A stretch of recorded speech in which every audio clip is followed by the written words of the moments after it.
What's up, boys and girls, and welcome back to Dark Souls. This is AppleByte like always, and this is post commentary, by the way.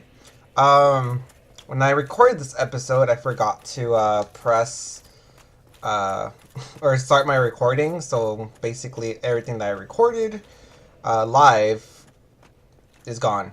So right here we have a new NCP, and I think I'm looking at the lock of hair that, I'm like, oh, this is Artorias' grave. And yeah. You, is that not the soul of the man who fell on this spot? He was a dear friend. I wish to pay proper respect with that soul. Would you be willing to part with it? Yes, of No. course. I must not be presumptuous. Artorias would not have approved. Now, if you look at her, she has locks of hair, like long hair, and then if you look at the back, she has a ponytail.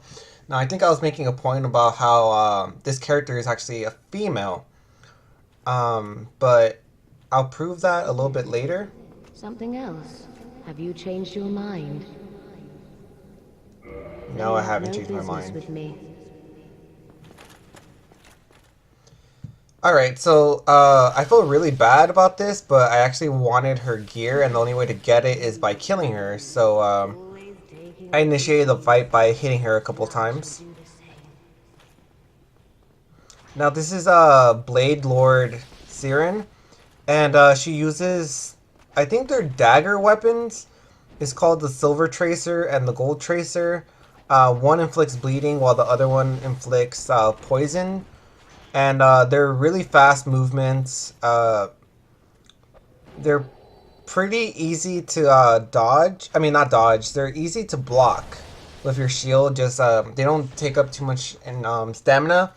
So you could use that. You saw there, I just parried her. And she also threw a Lord Talisman, which basically makes it so I can't use Essences to heal while it's in effect. So right now I can't even heal, and I'm just failing at getting that second parry in. So I'm like, okay, well, I'm kind of sick of this, and I'm just gonna attack you. Right there, I'm like, oh crap, I'm almost poisoned, and you know, my bleed is almost all the way up. So I decide to dodge, throw in some R2s, and she's done. Humans, my dear Artorias. Now, if you listen there closely, she's like, "My dear Artorias." Now, I'm making speculation here about how I think Blade Lord Siren is a lover, or at least, kind of like there's an affection going between her and Artorias. Now, I'm looking for her armor. I'm like, no, this isn't the way to do it. Let me just go to my own armor and look for it that way. So we finally found it right there. And it says, Massive Lord Blade Siren, one of Gwyn's four knights. The Cyclops headpiece is common to all of the Lord Blades, but Siren's was determined to earn this soft porcelain mask as a unique decoration of honor. The mask is lined with ivory locks of hair. Notice that she is one of Gwyn's four knights. So there's Artorias, Blade Lord, Hawkeye Gao, and Ornstein. Now, if you look at the robe, it says a robe common to all of Lord's blades. These deadly women shift nimbly between layers of darkness, etching streaks of gold into the night air and planting visions of terror into the minds of their targets. Notice that it did say that she is a woman, and she said, "Oh, my dear Artorias," and she actually made him a grave and was kind of grieving him.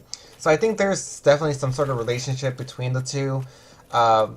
Whether they're going out or not, or, if they're lovers or whatever is unclear, but there's definitely some affection for her toward Artorias. Now, I'm not sure if the same could be said the other way around, but yeah. So, we're making our way back to the shortcut that we just opened by taking care of a few enemies. These guys are smucks. Look at them. Can't even hurt me. I take one of them out pretty quickly. That second one went out pretty quickly. I ran out of stamina, so I think I'm backing up. And finished him off with R2. Pretty nicely done. Took a little bit of damage, but not too bad. So we're going to make our way down to the area where we left off. Now, this area that we're about to come into is pretty difficult, and you're going to see why. There's, I think, 4 melee enemies, 4 or 3, and then 2 wizards. So I went up and drew out the 2 of the melee fighters while dodging that orb of dark that the sorcerer threw at me. And I drew out the melee character so I could face them here without having to worry about the wizard casting long range magic at me, because it does do a fair bit of damage. I think I do get hit by one. Not right there. I'm like, okay, I'm going to draw this guy back since he's a melee fighter. And I think it's right here where I get hit. No. Right there. No. Wait for it. I know I get hit. I know I get hit, and it takes like a third of my health. Not right there either. Am I just crazy? Oh no, right there. See, it took like a third of my health. And that's with my vitality super high. If your vitality is like around 20, maybe even 25, that could possibly kill you, I'm sure. So you want to be careful of that. Now, there's some interesting statues here, which I try breaking. I know they're breakable, but I think it's only by this enemy. Now, this enemy looks like, I think I described him as a popsicle stuck in Play-Doh. That's what he reminds me of. And you can see that, like, my sword just won't penetrate him. So I'm like, okay, I'm going to use Pyromancy to maybe do some good damage. And I'm like, my Pyromancy is actually not doing that great. And I think I explained how I could upgrade my Pyromancy even further. It's plus 15 right now. But if you go to a special NCP, she could upgrade it. She like gives you a Pyromancy hand like plus or something like that, and you can upgrade it 5 more times and makes it more powerful and you know, makes it a more viable way to deal damage. Now I'm only dealing 62 damage with these hits, which is kind of sad, and this guy is causing me quite a bit of a trouble, or quite a bit of a trouble, I don't know. Anyways, I'm not even sure what this guy is, to be honest. I think I give the final blow without healing. No, maybe. No, I S this up. Okay. That's probably the smart thing to do, because attack would kill me if it landed. But there you go. Finished him off. He dropped leather gauntlets. I think he drops a random item each time you kill him. I'm not sure, though. I'm not. Anyways, we're gonna make our way down here. You want to step on the tile to activate the elevator to come back up. There's an enemy always on the elevator, so watch out for him. Always be prepared. And we'll make our way down. Now, his body, I think, almost ends up falling. His, like, butt is, like, sticking up, and yeah. But anyways, we make it to the next, and I think the last bonfire in the DLC area. And I ended up popping a humanity so that I could, I thought I was hollow, but right here I push and it's like, oh, you're not hollow. So I was like, oh, I guess I'm not hollowed. So yeah, I was trying to turn human again so then I could kindle the bonfire. Now I ended up kindling it twice, which is possible because of the rite of kindling that we got from killing the boss in the catacombs, which I'm still forgetting his name, because when I was commentating over this live, I actually forgot his name. I was like, what was his name? Oh yeah, his name is Pinwheel. When we killed Pinwheel, we got that. So right here we have a crystal lizard. I think it drops like twinkling and large titanite. No, white titanite chunk. Okay. And then I go on to explain how there's an item over there and that I don't really want it because this area is kind of a pain in the ass. You'll see. So there's like these melee characters, right? So that's one. You see like 3 more there. Plus there's a sorcerer, and he's like chucking magic at me. And it makes for a really annoying fight. You have to deal with 3 enemies, and then you have to deal with a sorcerer also throwing dark magic at you, which can be really, really annoying. You see there I got hit. Good thing we have 15 essences though, definitely. So we take care of the last melee guy, and then we're going to go up to the sorcerer, and we're going to be like, hey, taste my blade. Just like that. And we pick up Dark Bead. It's a sorcery. You need a catalyst to use it, but yeah. Anyways, there's always this guy behind, so if you keep walking down, he'll come and attack you from behind, so be careful of that. Right there, we see some interesting enemies that we have not encountered yet, and honestly, they don't. I don't think we're told ever what they really are.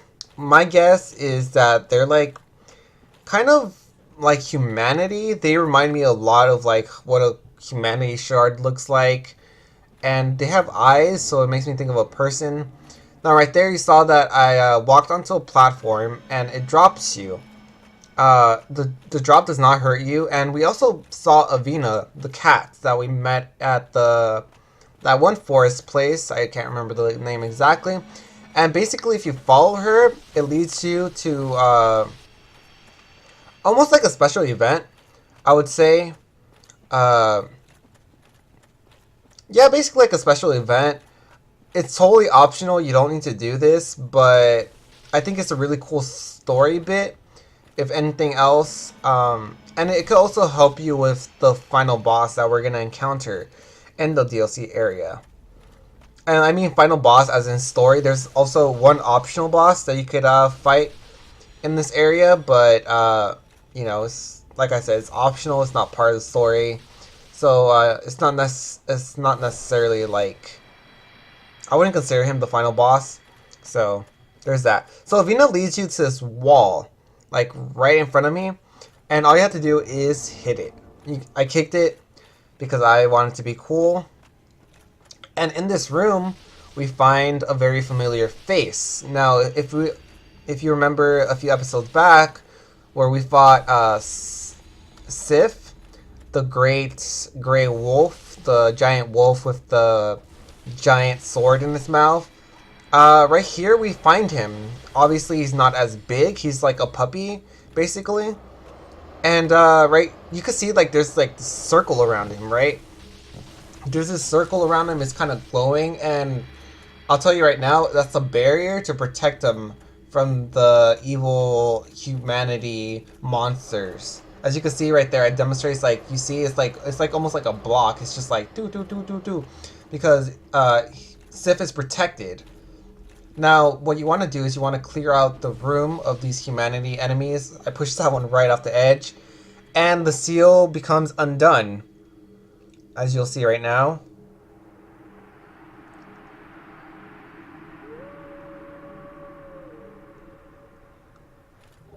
And he leaves us a cleansing great shield. Now, the cleansing great shield is the great shield used by Artorias, and when we read the description, it says, a steel great shield used by Knight Artorias who succumbed to the Abyss. Artorias, deeply scarred by the Abyss, used it to form a barrier to protect his compatriot Sith. Although this drained the shield, its magic defense remains high. So he used his great shield, which he gave to Sith, to make this magical barrier around him to protect him. And because he used this barrier, it kind of like worn out the shield, so it's not like as great as it was before, but it still has high magic defense. So there you go. I think it's really cool how you get to see Sith as a pup, basically. And you see later that he kind of returns the favor. So right here, I decide, this is basically, there's a few more items that you could get around this area, but I'm like, I really don't want them because I don't need any of them. So I use the homeward bone to go back to the bonfire. I sit down to replenish my essences, and I think from this point on we're gonna head to the final boss.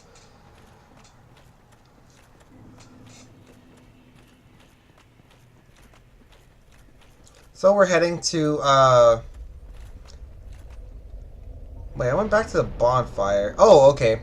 I decided to use like the 80,000 souls and I think I put him into endurance. I got like 3 more endurance points. Um, and I'm like, maybe with because increasing your endurance increases your maximum weight capacity. And I was like, maybe if I put Howell's armor now, I could do a faster roll. And I'm like, well, I'm not sure if it's faster, and I'm pretty sure it's not. But I'm like, whatever, I'll roll with it. I'll need the extra physical defense anyways. So we make our way down. There's that enemy behind us, like I said, he always spawns there. We take a little hit, not too bad. And we're going to make our way down. Now, for this next part, what you want to do is when you go down, you want to hug the wall to the left.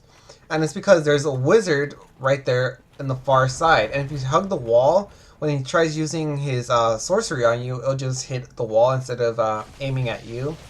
And if you stand below his platform, he falls down. Now right here I got surrounded. It was like, man, these guys just like completely came at me. And I'm like swinging my sword like a crazy person. Like, you guys need to back off. And I killed the little children. They're like the little baby humanities. But don't they look like humanities? I mean, like I said, I don't think Dark Souls ever says what they are. But, you know, I'm pretty sure there's some type of humanity. Also, I was explaining how if you're low on humanity, like hard humanity, like consumable humanity, this is a great place to equip your, I think it's the gold serpent ring, the one that increases your item discovery. And if you just go ahead and, you know, if you go ahead and basically farm these guys, they have a really good chance of dropping twin humanities, regular humanities, and basically, yeah, you could farm here for the humanities that you want. Anyways, I was showing that there's an item down there if you want to fall and get it. I was like, I don't want it, but it's there if you guys want it. And I take a swig of my Estus. And you want to follow these prism stones down.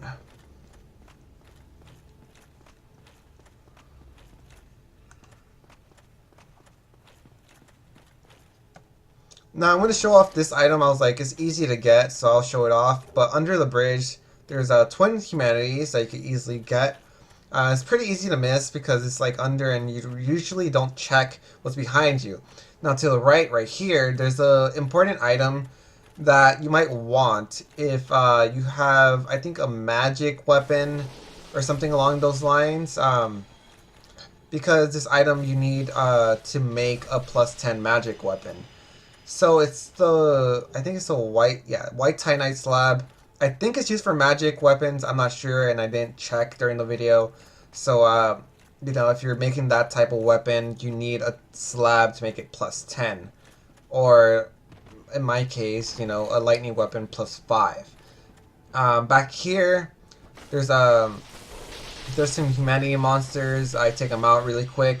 And I grab that item because it's basically on the way. Like, I don't have to go out of my way to get it. It's, well, one of the humanity monsters dropped a humanity, and we got a soul of a hero from the body. Now I take another drink, and I'm like, well, the boss is here, past his fog wall, and I have 13 essences. I'm like, I feel comfortable fighting him with 13 essences, so let's just get going. And this is a cutscene, so enjoy.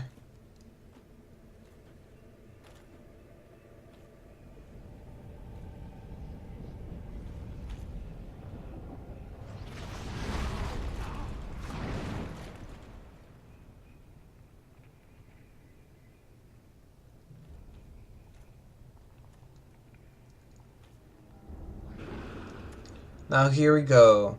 The Dark One. The Sith Lord. The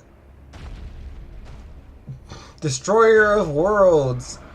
The Abyss Master. This is Manus, Father of the Abyss. Now if you notice in the cutscene, that arm that pulled us into the past is actually belongs to Manus. Now, that goes to show you that Manus, Okay, so the reason, remember how we went over the events that you need to come to the pass? So first you need to save Princess Dusk. Well, first you have to kill the Hydra, and that makes the gold golem appear. Then you kill the gold golem to save Princess Dusk. Then you go to Sith the Scaleless's Duke's Archive to kill the one crystal guy in the beginning, and he drops the broken pendant. And after you get the broken pendant, you can examine this like black, portal type thing, and then the arm pulls you in. So it's safe to say that this pendant is something Manus wants. It's something he needs, it's something he craves, it's something precious to him, it's something important to him. We don't really know why he wants it, but we do end up finding out that it's the pendant that he wants. Now, I think I'm showcasing some of his attacks. I'm like, look at how much stamina that's draining, and that's what my stamina, I think it's like at 43. And right there, you saw that we found, if you save Sith, so just like how we did, we saved him, you can actually summon him as long as you're human for this boss fight. Now, I think I explained how Sith is a really good NCP for this battle, but not because he does a lot of damage, because he's really weak, actually. But he's a damage sponge. Like, he'll take aggro from you, he'll take hits, and he has a lot of HP, so you don't really have to worry about him. And he does do some, occasional damage, which is good. I pulled out my Pyromancy because I remember earlier that my Pyromancy was a good way of doing damage to Manus. Now, I used my Pyromancy a couple times, and I was saying that it wasn't doing nearly as much damage as I remember it doing. And then I was like, I'm not sure if Dark Souls got patched, because the last time I played Dark Souls was when Dark Souls 2 was released. So I'm not sure if it got patched, or maybe it's because my my Pyromancy hand isn't, a Pyromancy hand plus 5 like Ascension thing. So because my Pyromancy hand's not fully upgraded, I'm not sure if it's because of that, or because maybe Manus was never weak to fire. I don't know. I was pretty sure that fire was good against him, but I guess not.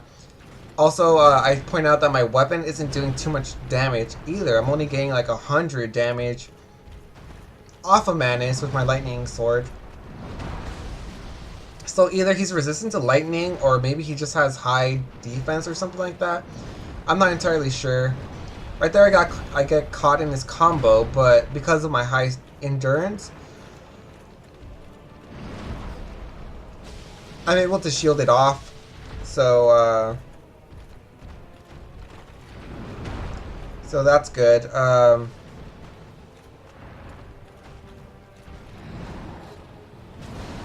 So basically, this boss fight is going to take a bit. We barely have him down, maybe 40%. And right here we see his first instance of magic. Now he has 3 magic attacks. One is that rain that he just used. It rains down on the player, and basically all you have to do is keep moving. I tend to move backwards, and as long as I keep moving, it doesn't hit me. The second one that he tends to use is a blast. So it's like kind of like, if you want to think of like flamethrower or something, it's something like that, where instead of it raining down on you, he basically throws the magic out directly at you. Kind of like if you think of like Pokemon Flamethrower, like it's a direct hit. It's kind of like a flamethrower like coming at you. And all his magic attacks do a lot of damage, so you do not want to get caught in them, especially if your HP isn't high like mine. You probably will get one-shotted. So yeah, and the third attack is basically he makes a circle around you, and he makes a circle around you, and then the circle closes in on you, and it basically it's a circle, and then it comes to like the center, and basically you get hit from like all sides. Now there is one exit point, because there is one missing like I guess, like, piece of the circle that you could stand by, and like it won't hit you because obviously like the circle is not complete and you could kind of slip by it. Or you could run up to Manus because it does not hit Manus. If you get close enough to Manus, it won't hit you also. The attack I just explained poorly, might I add. You'll get to see it used on me. I actually get hit by it, and you can see how devastating his magic attacks actually are.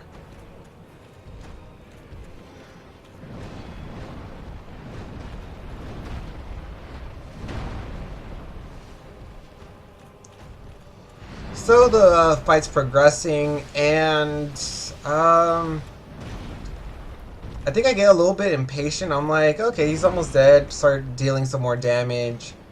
Um, by the way, when I get attacks in, I should probably be two-handing, switching from my two-hand to my single hand. Like I said, I'm a bit rusty, so you know. Anyways, I think the magic attack's coming in any moment now, because I remember I get hit when his HP is really low, and I think basically it's as low as it's gonna get, most likely. Unless it's like really, really down to crunch time. You can see Sith is still not dead. He's still dealing, you know, not constant, like minimal damage, but you know, enough to make a difference, and he still has enough HP to fight.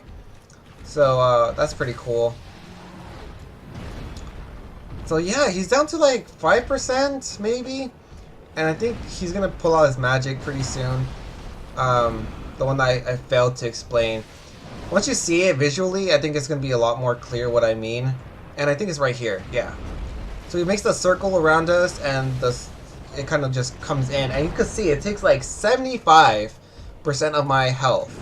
That's a humongous chunk. So either close in on Manus so you don't get hit, or there's actually an item you could get that could negate like spells like that. But anyways, before I talk to Dusk, I want to check out Manus' soul,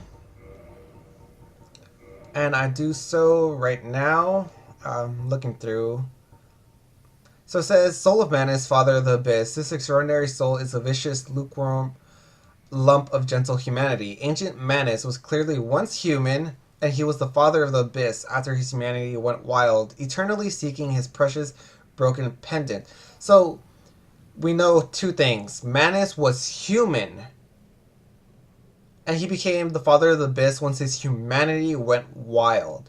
And the reason for his humanity going wild isn't very clear. I'm not sure if it's because he was looking for his pendant and that's what caused his humanity to go wild. But, you know, speculate if you want.